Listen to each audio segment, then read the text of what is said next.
ಆತ್ಮೀಯ ಬಂಧುಗಳೇ, ಶ್ರದ್ಧೆಯ ತಂದೆ ತಾಯಂದಿರೇ, ನಲ್ಮೆಯ ಸಾಹಿತ್ಯಾಭಿಮಾನಿಗಳೇ, ಡಿ.ವಿ.ಜಿಯವರು ವಿಶ್ವದ ಅತಿ ಮಹತ್ವವಾದ ಒಂದು ತತ್ವವನ್ನು ಅತ್ಯಂತ ಸರಳವಾಗಿ ಈ ಒಂದು ಕಗ್ಗದಲ್ಲಿ ಹೇಳಿದ್ದಾರೆ ಅಂತ ಹೇಳ್ಬೋದು. ವಿಶ್ವದಲ್ಲಿ ಕಾಣುವಂತಹ ಅನೇಕ ವಸ್ತುಗಳು, ಜೀವಿಗಳು, ಸಮಾಜಗಳು, ರಾಷ್ಟ್ರಗಳು ಎಲ್ಲವೂ ಪ್ರತ್ಯೇಕವಾಗಿ ಕಾಣ್ತಿದ್ರು ಕೂಡ ಅವುಗಳ ಮೂಲ ಒಂದೇ ಅಲ್ವಾ?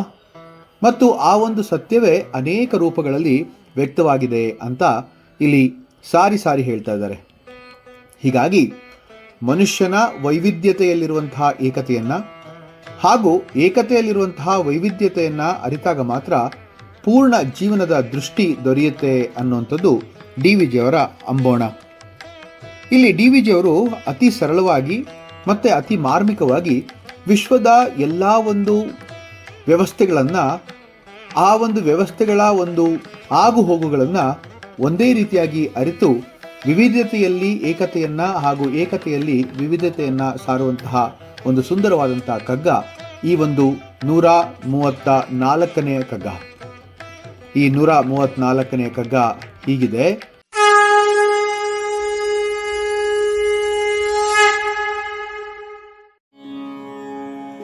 ಏಕದಿಂದಲನೇಕ ಮತ್ತನೇಕ ದಿನೇಕ ವಿಕ್ರಮವೇ ವಿಶ್ವದಂಗಾಂಗ ಸಂಬಂಧ.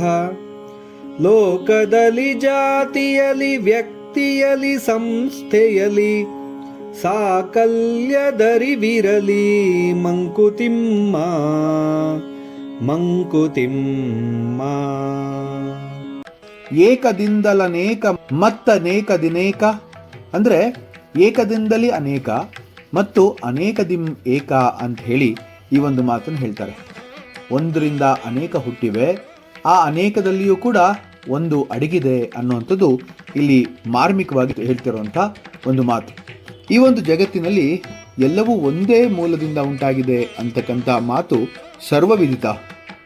ಒಂದು ಬೀಜ 1000 ಫಲಗಳನ್ನು ಕೊಡೋದಿಲ್ವಾ? ಒಂದು ಸೂರ್ಯ ಕೋಟ್ಯಾಂತರ ಜೀವಿಗಳಿಗೆ ಬೆಳಕನ್ನು ಕೊಡೋದಿಲ್ವಾ? ಒಂದು ಸಮುದ್ರ ಮೋಡ, ಮಳೆ, ನದಿ, ಕೆರೆ, ಬಾವಿ ಎಲ್ಲವನ್ನೂ ಕೂಡ ಹುಟ್ಟಾಕೋದಿಲ್ವಾ? ಆದರೆ ಅದೆಲ್ಲದರ ಮೂಲ ಮತ್ತೆ ಒಂದೇ.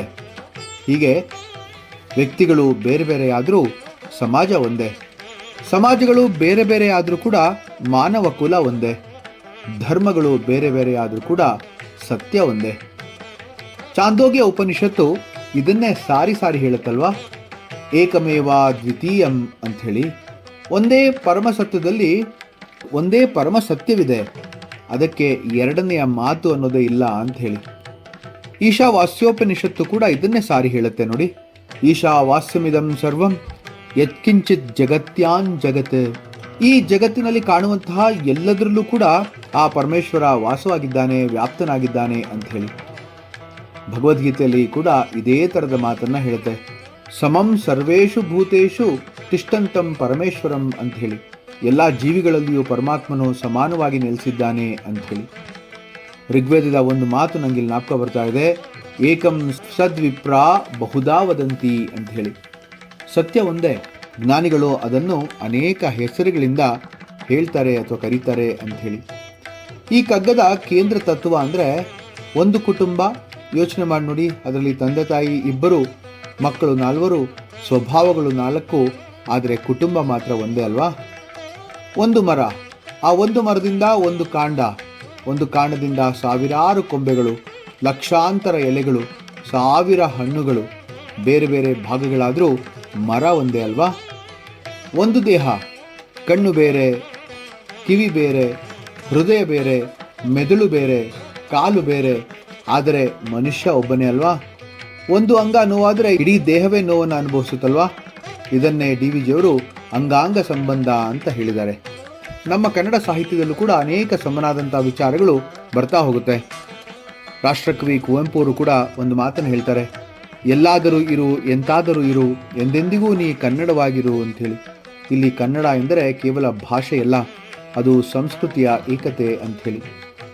ದಯವೇ ಧರ್ಮದ ಮೂಲವಯ್ಯ ಅಂತ ಹೇಳಿದಾಗಲೂ ಕೂಡ ಬಸವಣ್ಣವರು ಅದನ್ನೇ ತಾನೇ ಹೇಳಿದ್ದು. ಎಲ್ಲ ಮನುಷ್ಯರು ಒಂದೇ ಕುಟುಂಬವೆಂಬ ಸಂದೇಶ.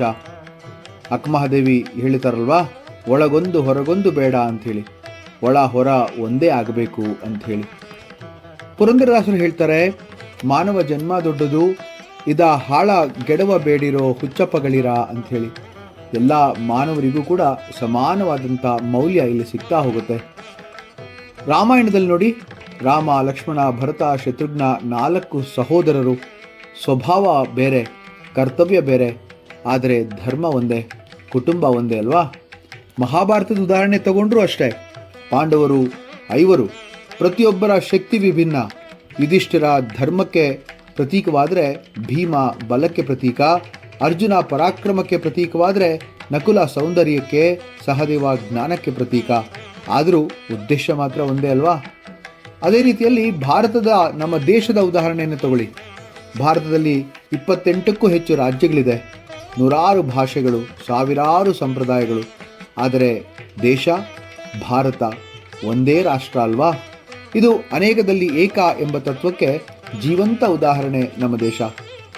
ಒಂದು ಶಾಲೆಯನ್ನು ತೆಗೆದುಕೊಂಡ್ರೆ ಅಲ್ಲೊಬ್ಬರು ಪ್ರಾಂಶುಪಾಲರು, ಅಲ್ಲಿ ಶಿಕ್ಷಕರು, ಮತ್ತು ಅಲ್ಲಿ ವಿದ್ಯಾರ್ಥಿಗಳು, ಅಲ್ಲಿ ಇನ್ನಿತರ ಸಿಬ್ಬಂದಿ ವರ್ಗದವರು, ಚಾಲಕರು, ಅಲ್ಲಿ ಮಾಡುವಂತಹ ಸೇವಕರು ಮತ್ತು ಪೋಷಕರು, ಎಲ್ಲರ ಕೆಲಸವೂ ಬೇರೆ ಬೇರೆ, ಆದರೆ ಗುರಿ ಒಂದೇ. ಏನು ಹೇಳಿ? ಉತ್ತಮ ಶಿಕ್ಷಣ ಅಂತಕ್ಕಂಥದ್ದು. ಯಾರಾದರೂ ಒಬ್ಬರು ಕೆಲಸ ಮಾಡ್ತಿದ್ರೆ ಇಡೀ ವ್ಯವಸ್ಥೆ ಅಸ್ತವ್ಯಸ್ತವಾಗುತ್ತಲ್ವಾ. ಹೀಗೆ ಮಾನವ ದೇಹದಲ್ಲಿ ಸುಮಾರು 37 ಟ್ರಿಲಿಯನ್ ಕೋಶಗಳಿವೆಯಂತೆ. ಪ್ರತಿಯೊಂದು ಕೋಶವು ತನ್ನ ಕೆಲಸ ಮಾಡುತ್ತೆ. ಒಂದು ಕೋಶ ಹಾಳಾದರೂ ದೇಹದ ಮೇಲೆ ಪರಿಣಾಮ ಬೀಳುತ್ತೆ. ಅದು ಅಂಗಾಂಗ ಸಂಬಂಧ ಅಂತಂದರೆ. ಈ ಪರಿಸರದ ಉದಾಹರಣೆಯನ್ನು ನೋಡ್ಕೊಂಡು ಹೋದರೆ, ಜೇನುನೊಣ ಇಲ್ದಿದ್ರೆ ಪರಾಗಸ್ಪರ್ಶ ಕಡಿಮೆ ಆಗುತ್ತೆ, ಆಗ ಬೆಳೆ ಕಡಿಮೆ ಆಗುತ್ತೆ. ಬೆಳೆ ಕಡಿಮೆ ಆದಾಗ ಆಹಾರ ಕಡಿಮೆ ಆಗುತ್ತೆ. ಆಹಾರ ಕಡಿಮೆ ಆದರೆ ಮಾನವನ ಬದುಕಿನ ಮೇಲೆ ಬಹಳ ಪರಿಣಾಮ ಬೀಳುತ್ತಲ್ವಾ. ಒಂದು ಚಿಕ್ಕ ಜೀವಿ, ಆದರೆ ಆ ಚಿಕ್ಕ ಜೀವಿ ವಿಶ್ವಕ್ಕೆ ಸಂಬಂಧವನ್ನು ಏರ್ಪಡಿಸ್ಬಿಡುತ್ತೆ. ಒಂದು ತುಂಬ ಅದ್ಭುತವಾದಂಥ ಮಾತೇನಪ್ಪ ಅಂತಂದರೆ, ವಿಕ್ರಮವೇ ವಿಶ್ವದಂಗಾಂಗ ಸಂಬಂಧ ಅಂತ ಹೇಳಿದಾಗ, ಈ ಕ್ರಮ ಇದೆಯಲ್ಲ, ಈ ಒಂದು ಅನೇಕದಲ್ಲಿ ಏಕತೆ ಮತ್ತು ಏಕತೆಯಲ್ಲಿ ಅನೇಕತೆ ಅನ್ನುವಂಥದ್ದು ವಿಕ್ರಮವೇ ವಿಶ್ವದಂಗಾಂಗ ಸಂಬಂಧ ಅಂದಾಗಲೂ ಕೂಡ ಅದನ್ನೇ ಹೇಳೋದು. ಲೋಕದ ಜಾತಿಯಲ್ಲಿ, ವ್ಯಕ್ತಿಯಲ್ಲಿ, ಸಂಸ್ಥೆಯಲ್ಲಿ ಸಾಕಲ್ಯ ದರಿವಿರಲಿ ಮಂಕುತಿಮ್ಮ ಅಂದಾಗ ವಿಶ್ವದ ಅಂಗಾಂಗ ಸಂಬಂಧ ಅಂತ ಹೇಳಿದ್ದು ಕೂಡ ಇಲ್ಲಿಯ ಅದೇ ಮಾತು. ಇಲ್ಲಿ ಸಾಕಲ್ಯ ಅಂತಂದರೆ ಪರಿಪೂರ್ಣತೆ. ಆ ಪರಿಪೂರ್ಣತೆಯ ಅರಿವು ನಮಗೆಲ್ಲರಿಗೂ ಕೂಡ ಇರಬೇಕು ಅಂತಕ್ಕಂಥದ್ದು ಇಲ್ಲಿ DVG ಅವರ ಹೇಳಿಕೆ.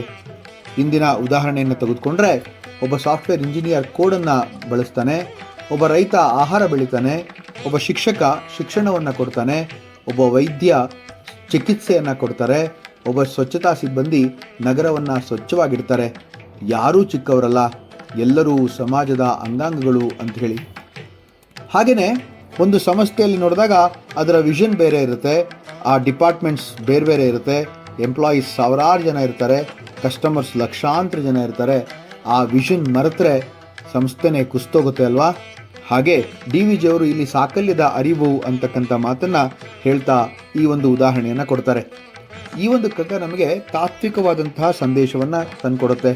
ನಮಗೆ ಈ ಕಗ್ಗ ಹೇಳೋದೇನು ಅಂತಂದರೆ, ಭಿನ್ನತೆಯನ್ನು ಗೌರವಿಸಬೇಕು, ಮೂಲ ಏಕತೆಯನ್ನು ಮರಿಬಾರದು, ಸ್ವಾರ್ಥಕ್ಕಿಂತ ಸಮಗ್ರ ಹಿತವನ್ನು ನೋಡ್ಕೊತಾ ಇರಬೇಕು, ವ್ಯಕ್ತಿ ಸಮಾಜದ ಅಂಗ ಅನ್ನೋದನ್ನು ಮರಿಬಾರ್ದು, ಸಮಾಜ ರಾಷ್ಟ್ರದ ಭಾಗ ಅಂತಲೂ ಕೂಡ ಮರಿಬಾರ್ದು, ಅದೇ ರಾಷ್ಟ್ರ ವಿಶ್ವದ ಒಂದು ಚಿಕ್ಕ ಭಾಗ ಅನ್ನೋದು ಕೂಡ ಮರಿಬಾರ್ದು.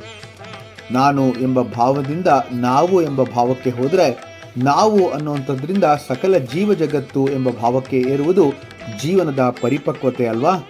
ಇದೇ ಇಲ್ಲಿ DVG ಅವರ ಸಂದೇಶ.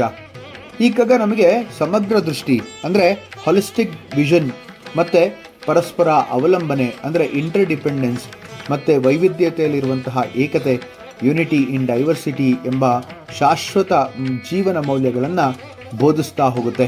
ಈ ಸಂದೇಶವು ಉಪನಿಷತ್ತುಗಳು, ಭಗವದ್ಗೀತೆ ಹಾಗೂ ಭಾರತೀಯ ಸಂಸ್ಕೃತಿಯ ಸಾರವನ್ನೇ ಪ್ರತಿನಿಧಿಸುತ್ತಲ್ವಾ. ಆದ್ದರಿಂದ ಈ ಕಗ್ಗ ಸರ್ವಶ್ರೇಷ್ಠವಾದಂತಹ ತಾತ್ವಿಕ ಒಂದು ಸಂದೇಶವನ್ನು ಹೇಳುತ್ತೆ ಅಂದರೆ ತಪ್ಪಾಗಲ್ಲ. ಎಷ್ಟು ಚೆನ್ನಾಗಿದೆ, ವಿಶ್ವ ಕೇಂದ್ರ ನೀನು ಅನ್ನುವಂತಹ ಶೀರ್ಷಿಕೆ ಅಡಿಯಲ್ಲಿ ಈ ಒಂದು ಸುಂದರವಾದಂತಹ ಕಗ್ಗವನ್ನು ಹೇಳ್ತಾ ಹೋಗ್ತಾರೆ. ಏಕದಿಂದಲನೇಕ ಮತ್ತನೇಕದಿಂದನೇಕಲಿ ಕ್ರಮವೇ ವಿಶ್ವದಂಗಾಂಗ ಸಂಬಂಧ, ಲೋಕದಲ್ಲಿ, ಜಾತಿಯಲ್ಲಿ, ವ್ಯಕ್ತಿಯಲ್ಲಿ, ಸಂಸ್ಥೆಯಲ್ಲಿ ಸಾಕಲ್ಯದರಿವಿರಲಿ ಮಂಕುತಿಮ್ಮ, ಸಾಕಲ್ಯದರಿವಿರಲಿ ಮಂಕುತಿಮ್ಮ. ಮುಂದಿನ ಒಂದು ಕಗ್ಗದೊಂದಿಗೆ ಮತ್ತೆ ಭೇಟಿಯಾಗೋಣ. ನಮಸ್ಕಾರ.